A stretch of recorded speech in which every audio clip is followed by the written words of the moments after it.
आपने पिछली वीडियो में देखा था कि हमने सीखा था डिलीट कैसे करते हैं डाटा को टेबल से। टेबल सारा डाटा एक बार में कैसे डिलीट करते हैं, रोज कैसे डिलीट करते हैं, टेबल के डिलीट करते हैं, स्ट्रक्चर के साथ कैसे डिलीट करते हैं टेबल को। हमने डिलीट कमांड और ड्रॉप कमांड के बीच में डिफरेंस भी पढ़ा था। आज हम देखेंगे कि ऑल्टर कमांड क्या होती है। तो सबसे पहले ऑल्टर कमांड होती है जो हमें एग्जिस्टिंग टेबल का डेफिनेशंस चेंज करने में हेल्प करे, मतलब कि उसके स्ट्रक्चर्स में चेंजेस करने में हेल्प करे। स्ट्रक्चर्स इन द सेंस कि उसमें कॉलम कोई ऐड करना है या कोई कॉलम डिलीट करना है, तो कोई कॉलम में मॉडिफिकेशंस करनी है, किसी का मतलब किसी का डाटा टाइप गलत डल गया, किसी का साइज कम डल गया है, उसको चेंज करना है। तो ये सब हम ऑल्टर टेबल कमांड की मदद से कर सकते हैं। पहली कमांड जो होती है वो होती है हमारी एडिंग कॉलम और टू अ टेबल। सेकंड होती है हमारी modifying column definition to a table. Third होती है हमारी deleting column of a table. Fourth होती है adding constraint to a table and constraint to a table. और फिफ्थ होती है हमारी disabling and enabling of constraints. इसमें हम जो होता है, इसमें पहले तो आपको नाम से ही पता चल जाएगा कि ऐड का मतलब है कि हमें कॉलम ऐड करना है टेबल में। मॉडिफिकेशन का मतलब है कि हमें हमने डाटा टाइप या कुछ साइज उसका गलत दे दिया है, कॉलम नेम गलत कर दिया, तो उसको हम ठीक करना चाहते हैं। ठीक है। और तीसरा है डिलीटिंग कॉलम, जो कॉलम हमने बनाए हुए हैं उसमें से कोई कॉलम हमें डिलीट करना है, या हमें जैसे हमने जो भी कॉलम्स बनाए हैं उसको या तो हमने प्राइमरी की, फॉरेन की कुछ बनाना है तो हम उसमें कर सकते हैं। एडिंग कॉलम इस ऑल्टर टेबल के थ्रू हम वो कर सकते हैं, प्राइमरी की बना सकते हैं, फॉरेन की बना सकते हैं। ठीक है। और चौथा होता है कि कंस्ट्रेंट को एनेबल और डिसेबल, मतलब कि वो की जैसे प्राइमरी की होगी, फॉरेन की होगी, उसको हम बना सकते हैं कि नहीं बना सकते, बाय डिफ़ॉल्ट ही उसको सेट करना। ठीक है। तो ये सब चीज़ें अभी हम देखेंगे। पहला है adding column to a table. इसका जो सिंटेक्स है वो है alter table, table name, add column name, data type और कंस्ट्रेंट। सो मैं फटाफट से यहाँ पे माइस्क्वेल ओपन करता हूँ। इसमें मैं अपना पासवर्ड डाल के एंटर किया और यहाँ पे मैंने लिखा, यहाँ पे मैं पहले यहाँ पे डाटाबेस सेलेक्ट करता हूँ। पहले देख लेता हूँ कौन से बने हुए, क्या पता यहाँ पे बने ही हो। तो शो डाटाबेसेस करता हूँ, मैं यूज़ कर लेता हूँ स्टूडेंट को मैंने यहाँ पे यूज़ किया और ये मेरा डाटाबेस चेंज हो गया।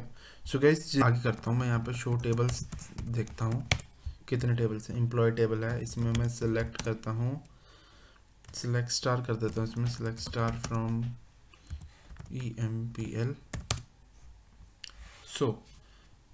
अगर जिनको ये टास्क नहीं पता कि हम ये सिलेक्ट स्टार क्यों करते हैं, कब करते हैं, यूज़ डाटाबेस क्यों किया मैंने, शो डाटाबेस क्यों किया, यहाँ पे मेरे चैनल पे यहाँ पे मैंने माइस्क्वेल की पूरी प्लेलिस्ट स्टार्टिंग से क्रिएट कर रहा हूँ। प्लीज़ गाइस ये पिछली 4 वीडियोस देखिए। होप कि आपको समझ आएगा कि हम ये टास्क क्यों परफॉर्म कर रहे हैं, कैसे परफॉर्म कर रहे हैं, इनका प्रॉपर सिंटेक्स क्या होता है, इनको कब यूज़ करते हैं, कैसे यूज़ करेंगे, सब बताया हुआ वीडियो में। प्लीज़ आप ये प्लेलिस्ट को जाके ज़रूर एक्सेस कीजिए। मैं आपको अभी क्या बता रहा था कि हम ऐड कैसे कर सकते हैं कॉलम एक टेबल के अंदर। पहले मैं यहाँ पे क्या करता हूँ, मैं DSC कमांड यूज़ करके एम्प्लॉय का स्ट्रक्चर निकाल लेता हूँ। फिर से एक बार बता रहा हूँ, अगर जिनको नहीं पता वो प्लीज़ जाके चैनल पर जाके सब्सक्राइब कीजिए, बेल आइकन दबाइए और प्लेलिस्ट को ज़रूर एक्सेस कीजिए। वहाँ पे आपको पता चलेगा कि सारी टास्क वहाँ पे बताई हुई कैसे, कौन सी, कब यूज़ करते हैं। मैं आगे बढ़ता हूँ इसी के साथ। यहाँ पे मैंने इसको डिस्क्राइब किया, ये मेरे कॉलम नेम्स हैं। अब मेरे को जैसे कि मैं इसमें करता हूँ कि मेरे को जॉब ID नाम का एक कॉलम ऐड करना है, तो मैं कैसे करूँगा, ऑल्टर टेबल।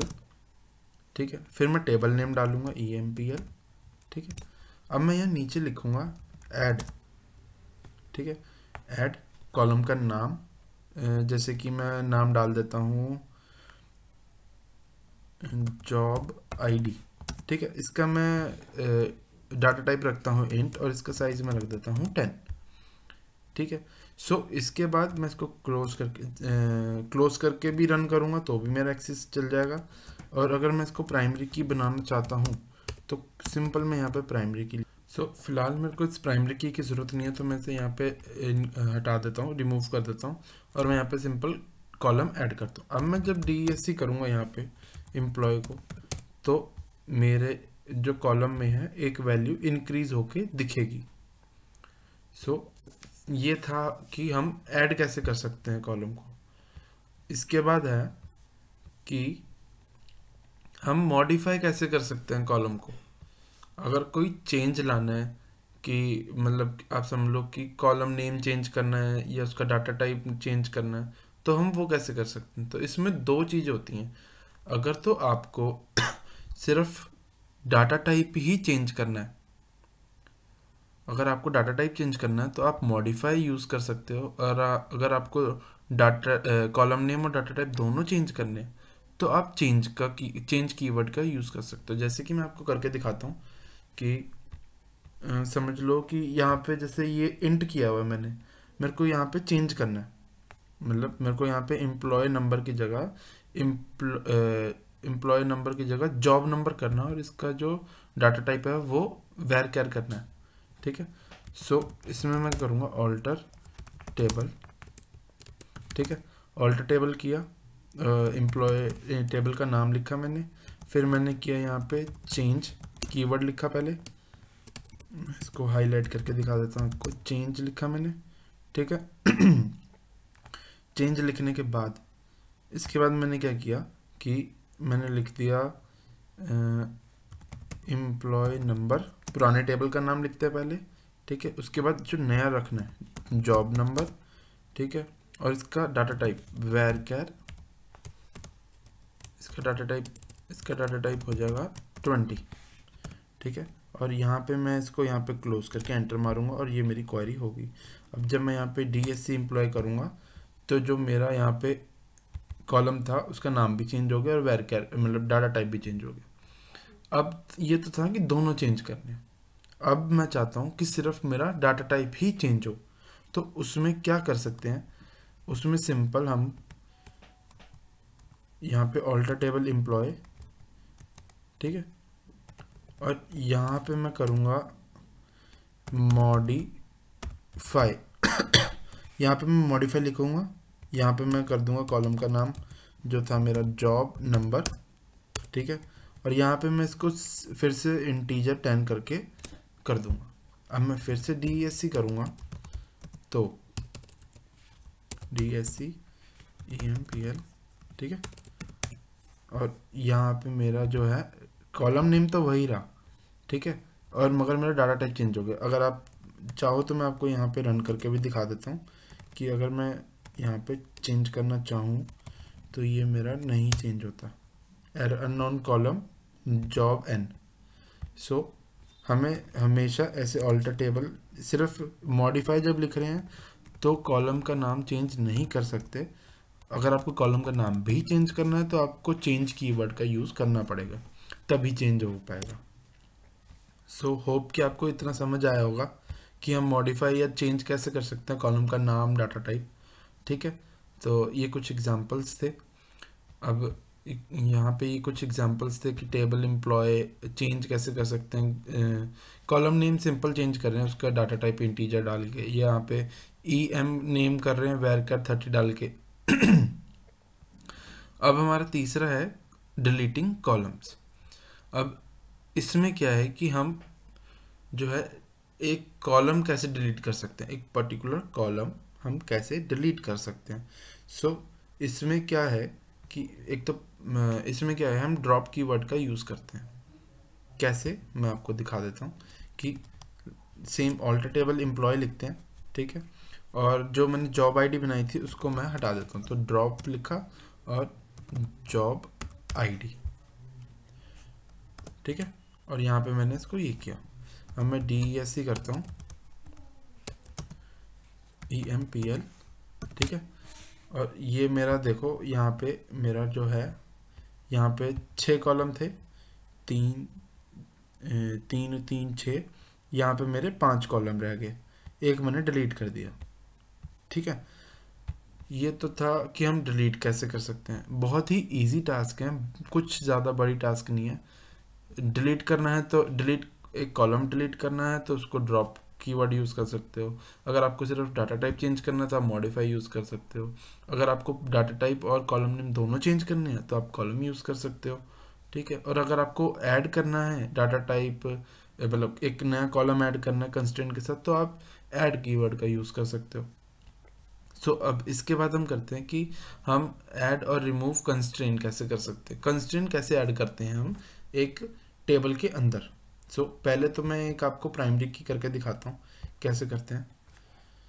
सो alter table employ add primary key, जो भी आपको कंस्ट्रेंट करना है, और मैं लिख देता हूँ जॉब नंबर। ठीक है, ये लिखा मैंने, और यहाँ पे मैं DSC करता हूँ EMPL, और ये मेरा दिख जाता है प्राइमरी की ऐड कर दी यहाँ पे। ठीक है, सेम ही सिंटेक्स होता है, बस यहाँ पे फॉरेन की बनाने के लिए क्या करते हैं कि फॉरेन की और जो टेबल का कॉलम का नाम रखना देना है हमने, जिसको फॉरेन की बनाना है जिस कॉलम को, उसका नाम लिखते हैं यहाँ पे। फिर हम लिखते हैं रेफरेंस। ठीक है, फिर उसके बाद पेरेंट टेबल का नाम जिससे उसको लिंक करना है, और पेरेंट टेबल की प्राइमरी की के कॉलम का नाम। सो इससे हमारा फॉरेन की बन जाता है। ठीक है, और इसके बाद जो है, इसके बाद क्या आता है हमारा कि हम जो कंस्ट्रेंट बनाए हैं उसको हम रिमूव कैसे कर सकते हैं टेबल के अंदर से। जैसे कि ये मैंने प्राइमरी की बनाई हुई है, अब इसको मेरे को रिमूव करना है, तो मैं क्या करूँगा, ऑल्टर टेबल। ठीक है, टेबल का नाम मैं लिखूँगा EMPL। ठीक है, अब मैं यहाँ पे लिखूँगा ड्रॉप प्राइमरी की, और ये मेरा यहाँ पे ड्रॉप हो जाएगी EMPL। ठीक है, अब देखो यहाँ पे मेरी कोई भी की नहीं बनी हुई, ऊपर मेरी प्राइमरी की थी, यहाँ पे मेरी कोई भी की नहीं बनी हुई है। तो इस सिंपल बस इसी सिंटेक्स से फॉरेन की कोई भी की आपको, कोई भी कंस्ट्रेंट आपको डिलीट करना हो तो सिंपल इतना ही लिखते हैं, ऑल्टर टेबल नेम। ठीक है, जो भी आपके टेबल का नाम है वो लिखेंगे, फिर ड्रॉप फॉरेन की। अब आप ये सोचते होगे कि मैं ऐसे नेक्स्ट लाइन में करके क्यों लिखता हूँ, और कुछ नहीं है, सिंपल बस इससे इतना ही बेनिफिट है कि अगर अभी तो हमारी टास्क 2 लाइन की है, कोई ज़्यादा बड़ी है नहीं। ठीक है, अगर जैसे मैं यहाँ पे इंसर्ट कमांड करोगे या क्रिएट कमांड करोगे, बहुत लंबी बनेगी। अगर आपके 6-7 कॉलम्स होंगे, तो इससे क्या होता है कि सिंपल हमें बस अगर हमारा कोई एरर है तो हम उसको आइडेंटिफाई करने में हमें आसानी मिलती है, और कुछ नहीं होता। सो इसके बाद क्या था, ये तो हमने रिमूव कंस्ट्रेंट कैसे करते हैं वो देख लिया। ठीक है, अब इसके बाद क्या था कि हम यहाँ पे एनेबलिंग और डिसेबलिंग कंस्ट्रेंट देखेंगे। हम कैसे कंस्ट्रेंट को ऑन रख सकते हैं या ऑफ कर सकते हैं इन लेमन टर्म्स। ठीक है, पहली चीज़ तो आप ये समझो कि ये जो हम एनेबल और डिसेबल करेंगे कंस्ट्रेंट को, वो सिर्फ फॉरेन की ही हो सकती है, और कोई की ऐसे नहीं होती कि हम उसको ऑन ऑफ कर सकते हैं लेमन टर्म्स में ऑन ऑफ, वरना डिसेबल एनेबल कर सकते हैं। ठीक है, सो इसका हमारा सिंपल सिंटेक्स होता है कि अगर आपको डिसेबल करनी है तो सेट फॉरेन अंडरस्कोर की अंडरस्कोर चेक्स इक्वल्स टू 0 कर दोगे तो आपकी डिसेबल हो जाएगी, मतलब नहीं बनेगी। और अगर आप एनेबल कर दोगे कि सेट फॉरेन अंडरस्कोर की अंडरस्कोर चेक्स इक्वल्स टू 1, तो ये आपके जो फॉरेन की है वो ट्रू हो जाएगी, मतलब कि ऑन हो जाएगी आपकी फॉरेन की, आप क्रिएट कर सकते हो। इन लेमन टर्म्स में आप ये ऐसे समझ सकते हो इसको। सो आज की वीडियो हम यहीं पे ख़त्म करते हैं कि आज हमने क्या देखा कि हम इसको एनेबल कैसे कर सकते हैं, कंस्ट्रेंट को रिमूव कैसे कर सकते हैं, ऐड कैसे कर सकते हैं, डिलीट, मॉडिफाई, ऐड हम कॉलम्स में कैसे चेंजेस कर सकते हैं एक टेबल के अंदर, स्ट्रक्चर में, टेबल के स्ट्रक्चर में। सो होप कि आपको ये सब समझ आया होगा। सो गाइस, अगर अभी तक आपने ये प्लेलिस्ट एक्सेस नहीं की है तो प्लीज़ इसे जाके एक्सेस कीजिए, लाइक कीजिए वीडियो को, और अगर आपको ये कंटेंट अच्छा लगता है, अगर समझ आ रहा है, तो आप प्लीज़ अपने दोस्तों को भी रिकमेंड कीजिए। सो Thank you so much guys for watching this video. Thank you so much.